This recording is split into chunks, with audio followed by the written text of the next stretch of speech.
দক্ষিণ লেবাননে আবারও ইসরায়েলি হামলা। নাবাতিয়েহ জেলার কাফর রুমানে ইসরায়েলি ড্রোন হামলায় আহত হয়েছেন 2 জন।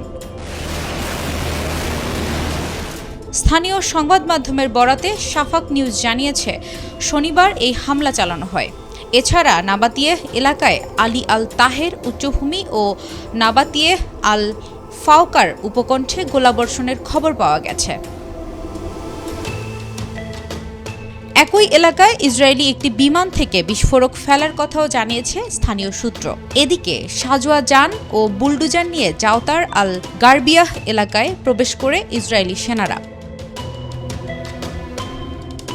মাইফাদুন এলাকাতেও 2টি ড্রোন হামলার খবর পাওয়া গেছে। পাশাপাশি মারজাউন জেলার মাইস আল জাবাল এলাকায় একটি বাড়িতে গোলাবর্ষণ ও মেশিনগান থেকে গুলিবর্ষণ করা হয়েছে। শুধু নাবাতিয়েহ কিংবা মারজাউন নয়, সুর জেলার আল মানসুরি এলাকাতেও ইসরায়েলি হামলা অব্যাহত রয়েছে। অন্যদিকে নাবাতিয়েহ জেলায় অবিস্ফোরিত বিস্ফোরক অপসারণের সময় আহত হয়েছেন 3 লেবানিজ সেনা। তাদের মধ্যে একজনের আঘাত মাঝারি মাত্রার বলে জানা গেছে। Desk report, B news 24।